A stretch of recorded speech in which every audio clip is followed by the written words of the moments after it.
Have you ever wondered why some people earn a lot of money, but still struggle financially? And why others, who may not look rich at all, quietly build lasting wealth? If that sounds interesting, then The Psychology of Money by Morgan Housel is a book worth understanding. This book is not about complex formulas, stock charts, or advanced economics. Instead, it explains a deeper truth. Doing well with money is not only about what you know. It is mostly about how you behave. According to Morgan Housel, financial success is less about intelligence and more about psychology. How patient you are. How disciplined you are. How you respond to risk. How you deal with fear, ego, and uncertainty. In this video, I will summarize the most important ideas from the psychology of money in a simple and practical way. Let's begin. 1. Money is more about behavior than knowledge.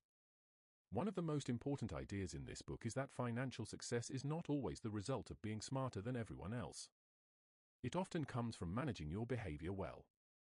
Many people assume that money is a math problem. They think that if you know enough about finance, investing, or business, you will automatically do well.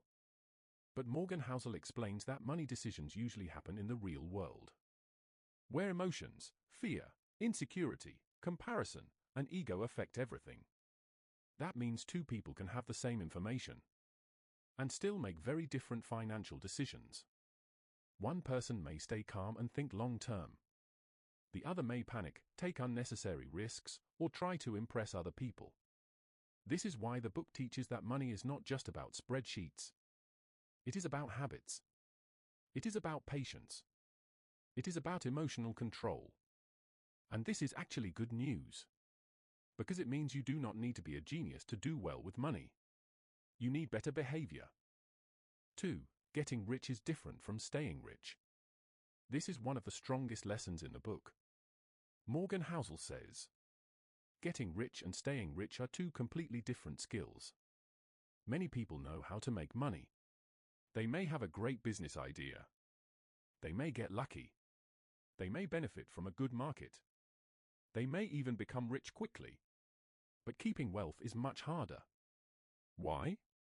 Because staying rich requires humility, caution, patience, and the ability to avoid foolish decisions. Making money can require bold action.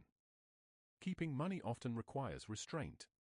It requires understanding that not every opportunity is worth taking. It requires accepting that enough is enough. Many people lose money not because they were stupid, but because they kept pushing too far.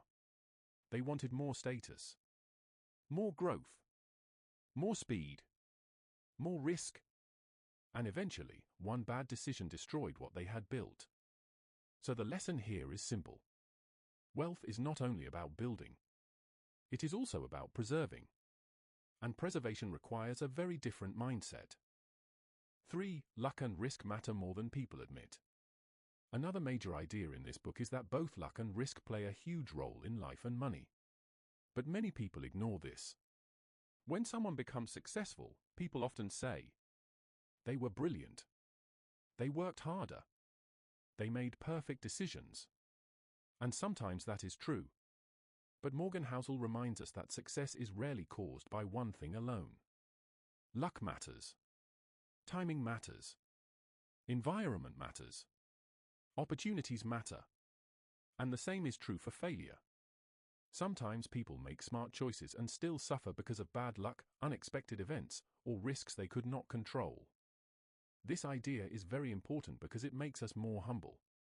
It teaches us not to judge others too quickly.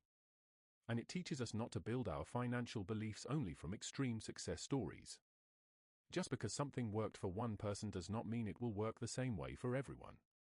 So instead of copying people blindly, it is wiser to focus on principles that survive uncertainty. And that brings us to one of the book's biggest messages. Always leave room for the unexpected. Because risk is always part of life. For saving matters more than showing off. Many people spend money to look rich. But Morgan Housel makes an important distinction. Looking rich is not the same as being wealthy. A nice car, expensive clothes, luxury watches, and a big house can create the image of wealth. But often, these are visible signs of spending. not real financial strength. Real wealth is usually hidden. It is the money you do not see. It is the money that was saved, invested, or kept untouched. That is why truly wealthy people do not always look impressive on the outside. Sometimes they live quietly. They spend carefully. They avoid unnecessary status games. And they understand something powerful. Money gives you options. And savings create freedom. The more money you save, the more control you have over your life. You gain flexibility. You reduce stress. You can handle emergencies. And you can make decisions with more independence. So one of the best financial habits is not showing people that you have money. It is learning how not to spend everything you earn. 5. Freedom is one of the best uses of money. This is one of the most beautiful ideas in the entire book. Morgan Housel says that the highest form of wealth is the ability to control your time. Not just buying things. Not just increasing numbers in a bank account. But having the freedom to decide what you do, when you do it, where you work, and who you spend your time with. That kind of freedom is incredibly valuable. Many people chase money for status. But the deeper benefit of money is independence. When you have savings and financial stability, you do not feel trapped as easily. You can leave bad situations. You can make calmer decisions. You can work with less desperation. This changes the meaning of money completely. Instead of seeing money only as a tool for buying more things, you begin to see it as a tool for buying time, peace, and freedom. And that is often far more valuable. 6. Reasonable is better than rational.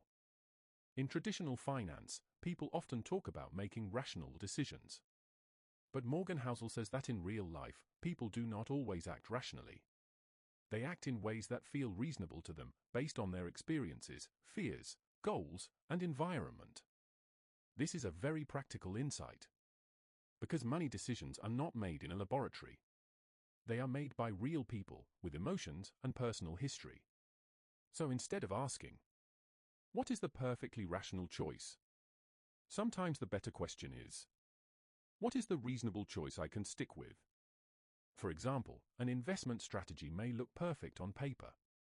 But if it causes you so much stress that you panic and quit during hard times, then it is not a good strategy for you. A good financial plan is one you can actually follow. One that fits your personality. One that helps you sleep at night. One that you can maintain in the long term. This is why sustainable behavior matters more than perfect theory. 7. Compounding works best with time and patience. Most people understand the basic idea of compounding. But very few truly respect its power. Compounding means that small gains keep building on top of each other over time. And over many years, the result can become extraordinary. Morgan Housel explains that a huge part of wealth building is not about doing something amazing once. It is about staying consistent for a very long time. A person who earns average returns for many years may end up with far more wealth than someone who keeps chasing big wins and making emotional decisions. Time is the secret. Patience is the strategy. And consistency is the multiplier. This lesson is easy to hear, but hard to practice. Because we live in a world that celebrates quick results. People want fast money, fast success, and fast growth. But compounding rewards the person who can wait. That is why long-term thinking is one of the greatest advantages in money. 8. You should know what enough means. This is one of the wisest lessons in the book. Morgan Housel warns that one of the most dangerous financial behaviors is never knowing when you have enough. If you always need more status, more returns, more risk, more possessions, you may end up ruining something good while trying to get something slightly better.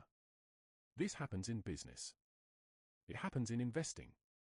And it happens in personal life. A person may already be financially secure, but still take huge risks just to feel bigger, richer, or more admired.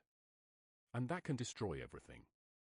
Knowing what enough means protects you from this trap. It helps you stay grounded. It helps you avoid envy. And it helps you make better decisions. This does not mean you should stop growing. It means you should know the line between healthy ambition and dangerous greed. That line matters a lot. 9. Plan for uncertainty. Another key message in the book is that the future is always uncertain. No one can predict everything. Markets change. Jobs change. Life changes. Unexpected events happen. That is why good financial behavior includes preparing for what you cannot see.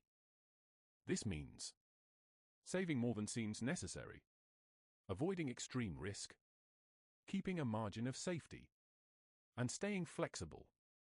Many people make fragile plans. Their financial life only works if everything goes perfectly. But real life does not work like that.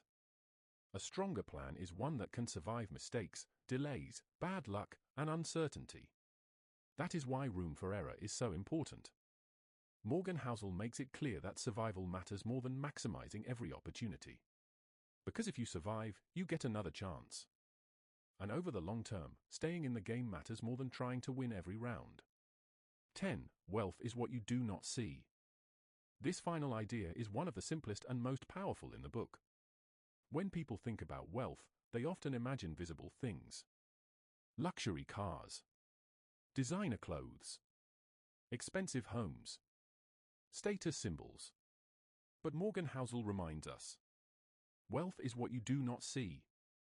It is the money that stayed invested, the purchases that were avoided, the savings that were protected, the lifestyle inflation that was resisted. This is why wealth is often invisible. And that is why many people misunderstand it. A person may look rich and actually be financially fragile. Another person may look ordinary and be quietly strong.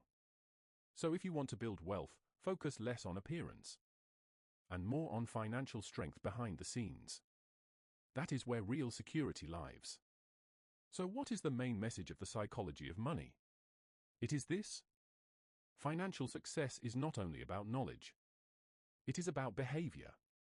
It is about patience over ego, discipline over impulse, freedom over status, long-term thinking over short-term excitement.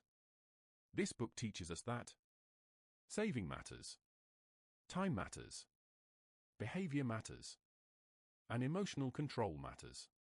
You do not need to know everything about money to do well, but you do need to think carefully, act wisely, and stay consistent.